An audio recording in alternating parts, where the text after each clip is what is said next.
ஆகாஷ்வாணி புதுச்சேரியின் மண்டல செய்திப் பிரிவு வழங்கும் அமிர்த கால பயணம்.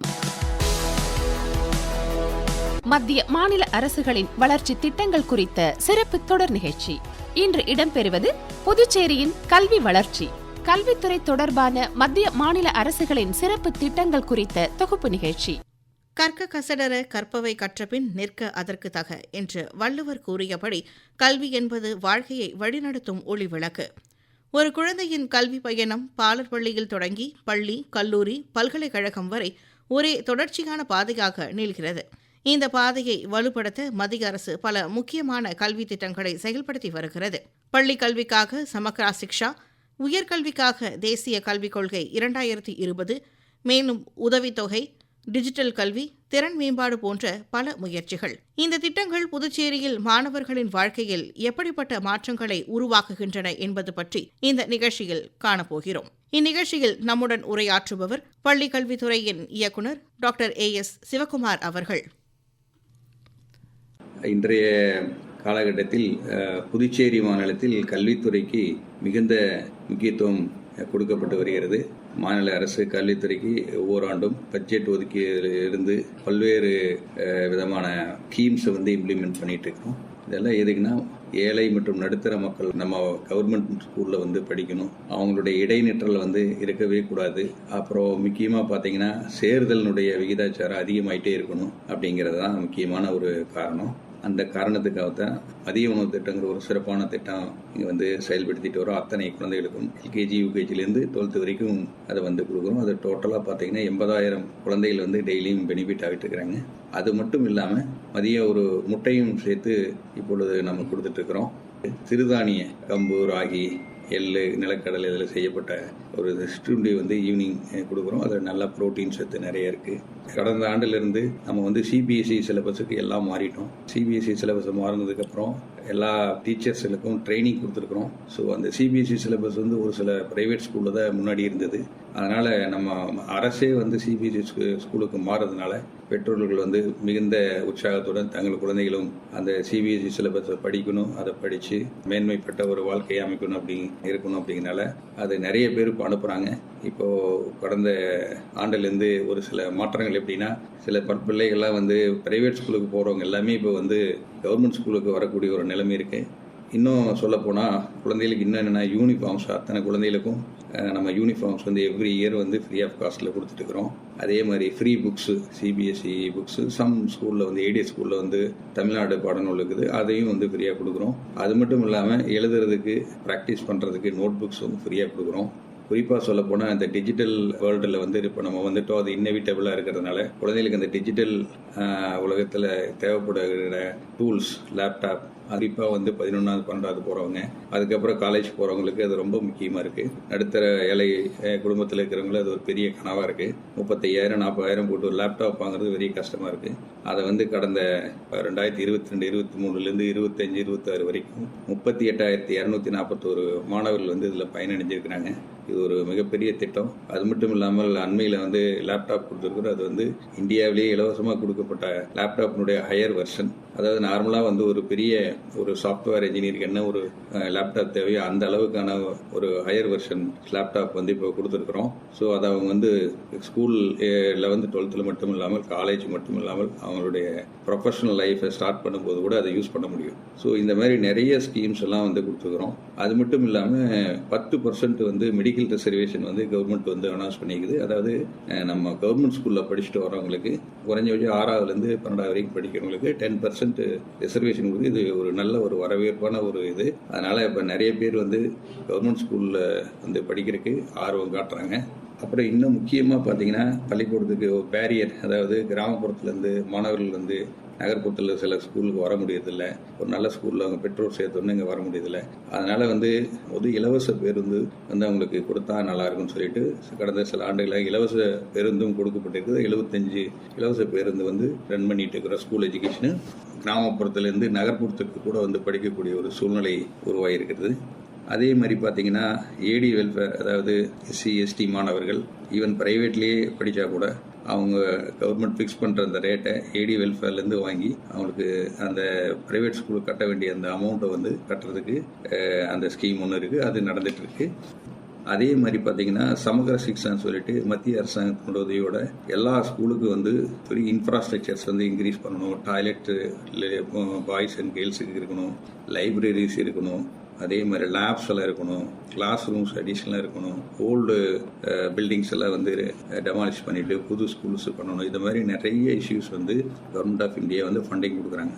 அது மட்டும் இல்லாமல் அந்த டீச்சர்ஸுக்கு வந்து எப்படி வந்து ட்ரைனிங் கொடுக்கணும், குழந்தைகளுக்கு எப்படி வந்து எந்தெந்த ஏரியாவில் லேக்னா இருக்குது, லாங்குவேஜ் லேக்னா இருக்குதா, மேத்தமெட்டிக்ஸ் ஸ்கில்ஸ் கம்மியாக இருக்கா, அது மாதிரி இன்டர்வென்ஷன் பண்ணி அவங்களுக்கு ட்ரைனிங் கொடுக்கறதுக்கும் அந்த மாதிரி ஃப்ரீயாக அந்த சமகர சிக்ஷா வந்து உதவியாக இருக்குது.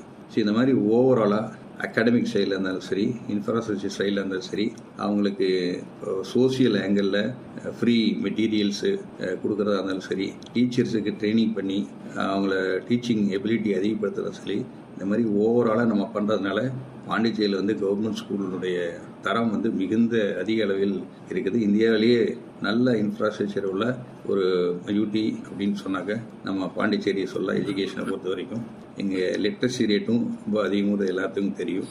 அதற்கு காரணம் இந்த மாதிரி நல்ல இன்ஃப்ராஸ்ட்ரக்சர் கொடுத்து நம்ம குழந்தைகளை நம்ம வந்து பாண்டிச்சேரி மாநிலம் வந்து ஊக்குவிக்கிறதுனால தான் இது எல்லாமே நடந்து கொண்டு இருக்கிறது.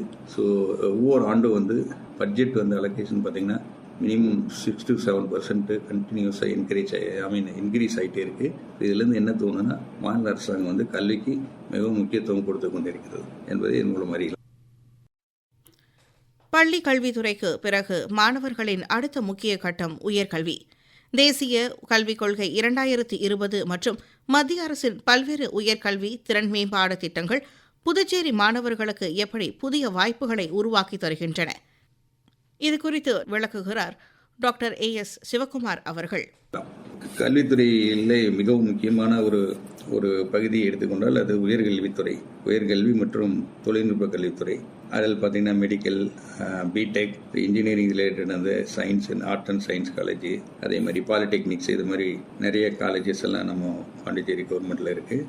அதில் மெயினாக பார்த்திங்கன்னா இப்போ பெருந்தலைவர் காமராஜர் ஃபைனான்சியல் அசிஸ்டன்ஸ் ஸ்கீம்ஸ்னு சொல்லிட்டு ஒரு நல்ல ஒரு திட்டம் இருக்குது. அதாவது இப்போ ப்ரைவேட் காலேஜில் போய் கவர்மெண்ட் கோட்டாவில் சேர்கிற பசங்களுக்கு அவங்களுக்கு வந்து அந்த காலேஜினுடைய மெடிக்கல் காலேஜ் இருந்தால் அது ஃபீ என்ன, அதனால் இன்ஜினியரிங் காலேஜ் அது என்ன ஃபீ அப்படின்னு ஒரு ஃபீஸ் வந்து நிர்ணயித்திருக்கிறோம். அந்த தொகையை வந்து கவர்மெண்ட்டே ஏற்றுக்குது. டோட்டலாக இப்போ கடந்த காலங்களில் 100 கோடிக்கு மேலே வந்து இந்த திட்டம் வந்து செயல்படுத்திட்டு வரோம். மோர் தென் 20,000 காலேஜ் ஸ்டூடெண்ட்ஸு இதனால் பயனடைஞ்சிக்கிறாங்க. அதே மாதிரி காலேஜில் வந்து முக்கியமானது அதனுடைய உள்கட்டமைப்பு வந்து நம்ம வந்து மேம்படுத்தணும்.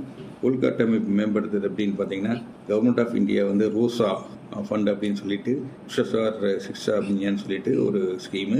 அதில் ரோசா 1, ரோசா 2, இப்போ அதை வந்து மாடிஃபை பண்ணிக்கிறாங்க, பிரைம் மினிஸ்டர் ஊஷா அப்படின்னு சொல்லிட்டு. ஸோ இதுபடி பார்த்தீங்கன்னா 150 கோடிக்கு மேலே வந்து ஃபண்டிங் பண்ணிக்கிறாங்க. இந்த PM உஷாவில் அண்மையில் 25 கோடி கொடுத்துக்கிறாங்க. இதெல்லாம் எதுக்குன்னா கவர்மெண்ட் காலேஜ், ஆர்ட்ஸ் காலேஜ், இது எல்லாத்தையும் அவங்களோட உள்கட்டமைப்பு வந்து மேம்படுத்தணும். அதாவது கிளாஸ் ரூம்ஸ் அதிகப்படுத்தணும், அதே நேரத்தில் ஒரு கான்ஃபரன்ஸ் ஹால் பண்ண வேண்டியதுன்னா பண்ணணும், லேப் ஃபெசிலிட்டிஸு, லைப்ரரி ஃபெசிலிட்டிஸு, அதே மாதிரி ICT லேப்ஸு, அதே ஸ்மார்ட் போர்ட்ஸு, இந்த மாதிரி எல்லாம் லேட்டஸ்ட்டு அப்டேட்ஸ் எல்லாம் வந்து இருக்கணும். அது எல்லாத்துக்குமே வந்து ஃபண்டிங் கொடுத்துட்ருக்குறோம். ஸோ இந்த மாதிரி பல்வேறு வகைகளில் வந்து இன்ஃப்ராஸ்ட்ரக்சருக்கும், அதாவது உயர்கல்வித்துறைக்கு பாண்டிச்சேரி யூடி வந்து முக்கியத்துவம் கொடுத்துருக்குது. அப்பார்ட் ஃப்ரம் தட் வந்து அகாடமிக் லைனில் மெயினாக வந்து நிறைய ட்ரைனிங்ஸ், டீச்சர்ஸுக்கு ட்ரைனிங், அதே மாதிரி காலேஜ் ஸ்டூடெண்ட்ஸுக்கு ட்ரைனிங், மெயினாக ஃபேக்கல்ட்டிக்கு வந்து ட்ரைனிங் கொடுக்க வேண்டியது. அந்த ட்ரைனிங்ஸுக்கும் ஃபண்டிங்ஸ் எல்லாம் கொடுத்துட்டுருக்குறோம்.